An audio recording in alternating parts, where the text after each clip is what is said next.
Il n'est pas donné à n'importe qui d'être couronné 2 fois champion du monde de jiu-jitsu brésilien sans un travail acharné et des sacrifices énormes.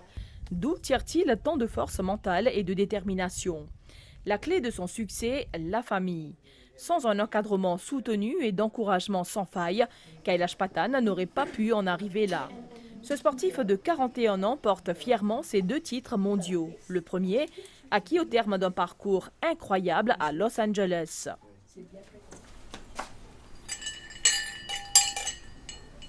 C'était en 2017. Kailash Patan s'est donné rendez-vous 5 ans plus tard en Californie, conscient de la délicatesse de la tâche en catégorie Nogi chez les plus de 100 kilos. Juin 2022. La route n'est pas de tout repos. Le guerrier se retrouve seul sur le sol américain, faisant face à l'adversité, dormant à même le sol des fois. Mais rien ne pouvait briser ou entraver sa volonté d'aller jusqu'au bout et de continuer à éveiller ses ambitions. Aujourd'hui, il se vante d'y être parvenu. Et c'est un champion rayonnant que nous avons rencontré chez lui, à Valletta. C'était en 2008 qu'il nous introduit le jiu-jitsu brésilien, ici à Maurice. Et en 2017, ça nous permet de parler d'un grand championnat du monde à Californie. Tout récemment, on fait Cali, mais en 2017, je fais médaille d'or. Et 2018, je fais médaille bronze. Et 2019, non, là, je suis rentré dans Covid. Et après, là, tout dernièrement, en juin, nous avons réussi. En fait, moi, je prends l'initiative pour aller, pour faire le combat là-bas. Mais on réussi en Nogi. Mais malheureusement, en Guy, je n'ai pas réussi. C'est pas si facile pour moi en fait. C'est une grande expérience à Californie, une Mauricien qui peut réussir les pavillons Maurice. Et voilà un peu l'histoire du jiu-jitsu brésilien ici à Maurice. Et Justement, concernant le jiu-jitsu brésilien, gosse un petit peu les différents grades concernant ça, sport-là. Comment ça passait, que ce soit en termes de ceinture, combien de temps ça prend un pratiquant pour arriver, pour atteindre la ceinture noire? Et au fait, nous avons deux catégories, une pour kids avec une pour adultes. Pour adultes, il commence à c'est blanc, pareil comme à toute discipline. Blanc, bleu, mauve, marron et noir. Il y en a 5 grades, 5 ceintures qui nous besoin passer pour une noire. Et pour kids, il commence par blanc, il vient jaune, il vient orange, après il vient vert. Ok. Et dans ma ceinture-là, il y a plusieurs barrettes, qu'on appelle barrettes. Et aussi, pour adultes, nous ne passons pas 4 barrettes, là, nous montre l'autre ceinture. Mais si un athlète lui peut traîner tous les jours, pour lui sortir blanc, pour lui venir noir, lui vient environ 6 ans à 7 ans. S'il peut traîner régulièrement. Mon gars, mon ceinture noir en Amérique, mais mon pas encore fédération, il pas encore évaluement. Après que la fédération finit l'évaluement, elle est là pour venir officiel. Et moi, je prends en 2008, là, les 2022, il me prend 14 ans pour moi, parce qu'il nous partit dans une ceinture noire ici à Maurice. Et voilà un peu le grade ici, international, comment il était.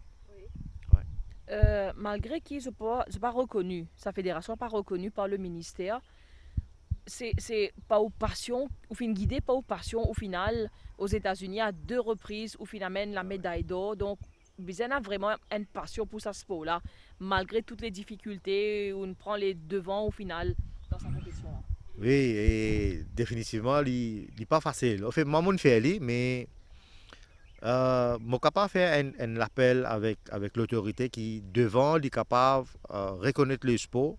Parce que moi, je dormi l'autre tapis, mon résident, je suis capable de faire, mais j'espère qu'il nous gagne la reconnaissance parce qu'il y a une génération qui peut monter maintenant. Je ne pas croire qu'il peut faire pareil comme moi, je resté. Mais au côté compétition, ça, je peux doute, pour faire, mais côté là-bas, comment pour vivre et inflation partout dans le monde. Donc, les points un peu difficiles pour Bana. Et concernant financially, mon parti, en fait, mon parti prêt financially pour aller, mais avec l'encouragement de mes familles, des sponsors qui réussissent à contribuer dans mon billet d'avion et dans mon hébergement là-bas, mon réussi faire. Et voilà un peu. Sa passion que Kiwena pour le jiu-jitsu ou une transmettre aux bons enfants, Aujourd'hui, ou des enfants, ou des neveux aussi qui pratiquent ce sport-là. Oui, au fait, moi, la plupart médailles qui m'ont gagné, pas que champion du monde, mais aussi l'Afrique et l'Asie et d'autres.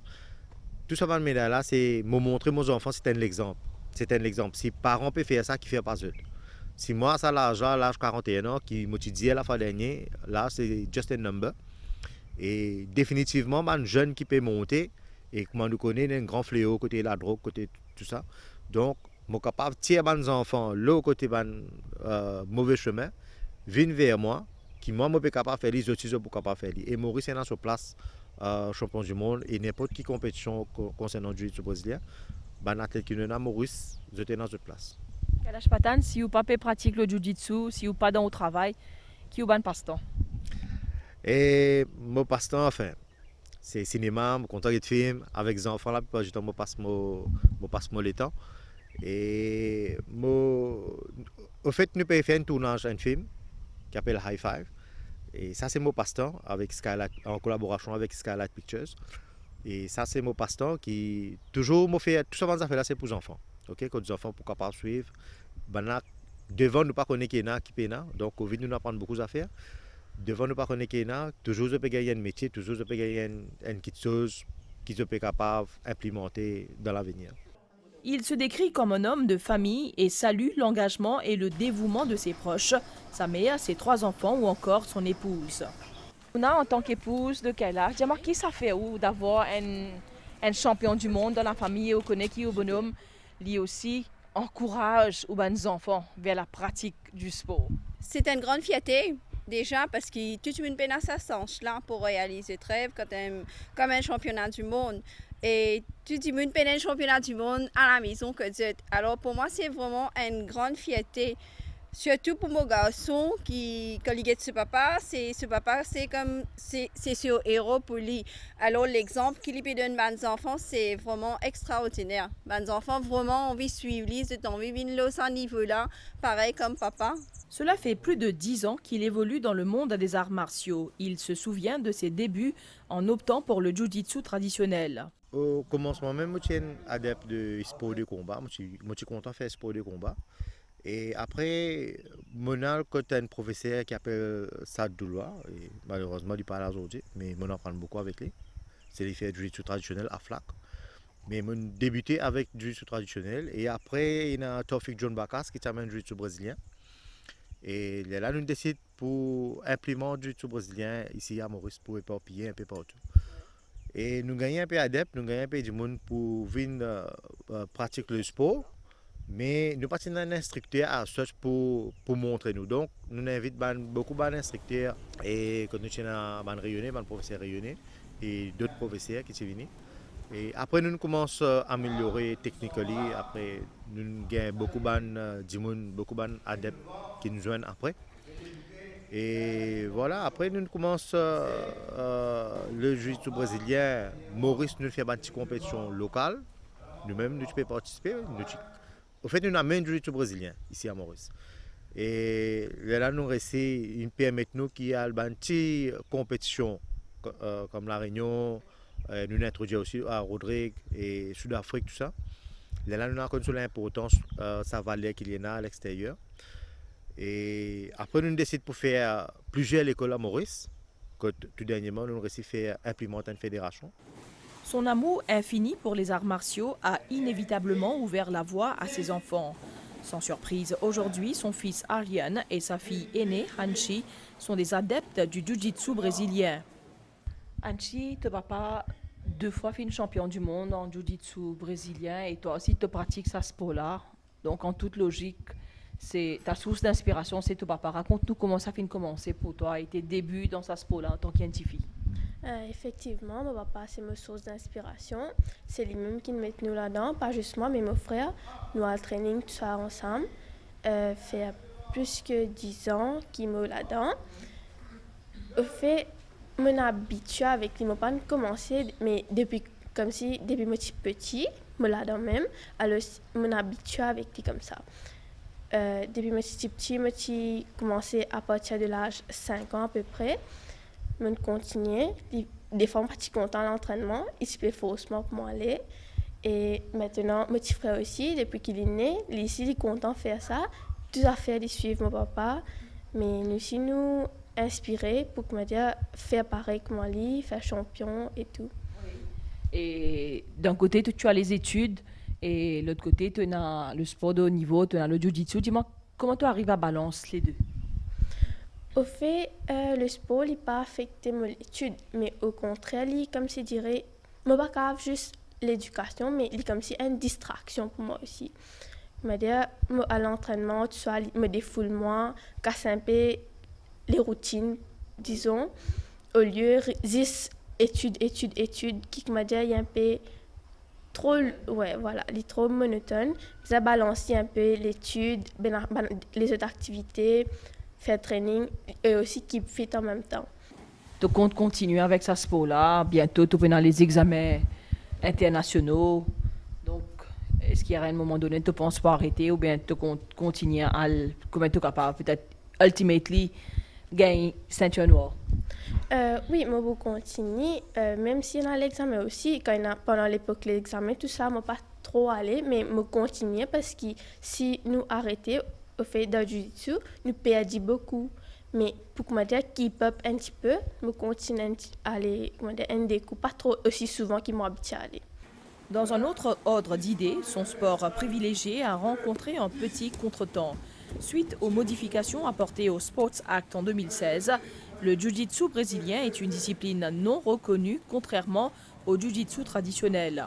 Les dispositions de la nouvelle loi sont telles que pour toute reconnaissance, la fédération internationale à laquelle la discipline est affiliée doit faire partie d'un mouvement olympique ou d'un sport à corps. Une situation qui est loin de conforter les adeptes du jiu-jitsu brésilien. Mais pas pour le battant qu'est Kailash Patan. En tant que professionnel exemplaire, il partage ses arts et son expérience à d'autres niveaux en tant qu'instructeur du jiu-jitsu brésilien, du taïbo et des mixed martial arts. Il demeure très actif comme ici à Saint-Pierre. Devin Moni y fait son apprentissage. Devin, raconte-nous ta passion qui te est pour le jiu-jitsu brésilien. Comment ça fait commencer? Combien d'années tu as pratiqué et comment ça peut passer? Ouais, ça veut dire que jiu-jitsu brésilien, je pratique depuis assez longtemps, depuis le 6e au fait. Là, ça fait 8 ans que je pratique jiu-jitsu brésilien. Mais récemment, depuis que je suis dans la compétition Open La Réunion, mon sentiment est plus intéressé pour progresser dans le sport qui me fait depuis bien longtemps. Là. Enfin, capable de dire que je grandis avec jiu-jitsu brésilien, je grandis avec mon coéquipier, avec mon coach. Mais voilà. Tu es dans l'examen international, ça l'année là, pas 6. Raconte-nous comment tu arrives à manager les entraînements presque quotidiennement et l'autre côté, tu as l'examen de droit, tu as les leçons, révision, tout ça. Ouais, pour manager, c'est assez compliqué, mais tant qu'ils vont envie de faire, pourquoi faire les c'est en plus de ça qui enchaîne tout l'entraînement presque quotidiennement, ouais, il est assez difficile, mais en même temps, zéro lunch, il est temps dans la journée, la soirée, pour cave, trappe caillelin, chiquite. Tout en savourant son 2e titre mondial, Kailash Patan se concentre déjà sur l'Open Africa Mixed Martial Arts Competition qui se tiendra en novembre prochain à Côte d'Or. Il officiera en tant qu'arbitre principal pour cet événement.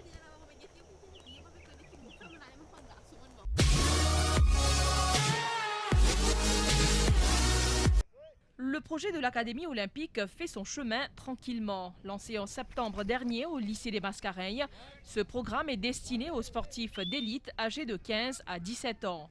25 élèves de cette institution bénéficient de l'encadrement mis en place, axé sur la pratique du sport au même titre que les études. Il faut dire que ce projet à vocation olympique est en train de former les jeunes bénéficiaires pour qu'ils puissent concourir efficacement lors des éditions de 2024 ou 2028. En 6 mois, ils estiment avoir accompli de jolis progrès. Avant de commencer la section, j'ai eu un peu peur parce que c'était beaucoup d'heures d'entraînement. On avait notre emploi du temps à l'avance et on voyait nos heures d'entraînement par jour. Donc ça pouvait aller de 2 à 4 entraînements par jour. Et j'adore le sport, je suis quelqu'un qui adore le sport, mais autant de charges, ça me faisait un peu peur. Et dès que j'ai commencé au lycée, j'ai tout de suite adhéré au projet. Et le fait de s'entraîner tous les matins, tous les après-midi dans mon club, former une famille avec tout le monde, c'est vraiment ce qui m'a permis d'évoluer. Et quand je vois le progrès physique, mes muscles sont beaucoup plus développés, j'ai beaucoup plus de résistance à la douleur. Niveau rugby, parce que là je parle physiquement, mais au niveau de mon rugby, j'ai beaucoup plus de cardio sur le terrain en match. Et puis j'ai beaucoup plus de technique en moi. Donc quand je vais jouer les entraînements à l'école ou dans mon club, je sens vraiment que c'est beaucoup plus fluide, c'est beaucoup plus facile et c'est ça qui fait que grâce à la section en fait. Alors grâce aux entraînements, on voit vraiment une progression au niveau cardio, au niveau technique et on le sent dans l'eau, qu'on tire plus fort et qu'on progresse. Et sinon, qu'est-ce qui t'attend en 2022 en termes de compétition? Quelles sont tes ambitions? Alors mes ambitions, ce serait de se qualifier au CJSEI, c'est une grosse compétition qui aura lieu en fin d'année et je m'entraîne tous les jours pour me qualifier. Quelles sont les épreuves que tu fais en natation? Alors ce sera plus du sprint et en dos. Le projet dans sa forme actuelle comprend 8 sports différents. Et c'est avec une certaine fierté que le proviseur du lycée a présenté la section d'excellence sportive. À un moment opportun où des activités sont en cours pour marquer la semaine de la francophonie. Aujourd'hui, après le périple qu'on a traversé depuis le mois d'octobre jusqu'à aujourd'hui avec la fermeture des établissements, on a réussi à maintenir l'activité des élèves pour leur préparation physique sans discontinuité. Donc on a utilisé pour ça des infrastructures qui nous ont ouvert les portes. La vaccination nous a fortement aidés. Et pour le coup, on constate aujourd'hui, après 6 mois, que les élèves ont progressé. C'est les petits-enfants que vous avez connus au mois de septembre, lorsque vous aviez fait le reportage, sont devenus déjà des préadultes désormais. Là, on a le bonheur d'avoir d'ici quelques jours et quelques semaines les compétitions qui reprennent en fonction des activités des élèves. Et on va voir maintenant les résultats et les progrès qu'auront fait ces athlètes. Mais on est très très optimiste pour Maurice et pour les athlètes mauriciens de cette génération. On est certain qu'on va commencer à voir les premiers résultats d'ici le printemps, l'été et puis évidemment les années à venir. Une présence remarquée lors de la cérémonie, Malia Matela, vice-championne olympique en natation, qui se dit être particulièrement impressionnée par la mise en œuvre de l'Académie olympique. Je trouve que ce qui a été mis déjà en place au lycée Mascaret, c'est vraiment fabuleux. Je pense que forcément, il y a du travail à faire, il y a des choses à mettre en place, mais c'est normal. On va dire, aucun pays qui a en fait le système idéal. Donc forcément, là à Maurice, c'est magnifique parce qu'il y a des choses à faire, il y a du développement à faire et tout se met en place. Et c'est fantastique parce que la jeunesse est motivée et ça, c'est fabuleux de les voir, de se dire je suis prêt à aller jusqu'aux Jeux olympiques, je suis prêt à vouloir aller chercher une médaille olympique ou paralympique parce que vous avez des champions aussi paralympiques qui sont fantastiques. Et ces jeunes, ils sont motivés et ce qui est mis en place, super agréablement surprise. Et je suis contente aussi de le voir que le lycée Mascareignes, que le Ruben Union Mauritius a mis en place ici. Et que ce soit cette section sportive et tout ce qui va être développé plus tard, cette semaine a permis de me rendre compte que ça grandit, tout grandit. Et ça, c'est magnifique. Et pour vous-même, personnellement, Malia, est-ce que vous nagez toujours au niveau professionnel? Qu'est-ce que vous faites? Qu'est-ce que vous devenez? Alors, je continue en tout cas sur les défis parce que j'ai pris goût suite à l'aventure du défi Titicaca avec Théo Curin et Mathieu Wittvoet. Donc, je me suis lancé un prochain défi, c'est celui de l'année prochaine. En mars 2023, il se fera en Guyane, chez moi. Et à côté de ça, je continue à travailler parce que on travaille après une carrière de sportif de haut niveau. Et je travaille beaucoup avec les startups françaises.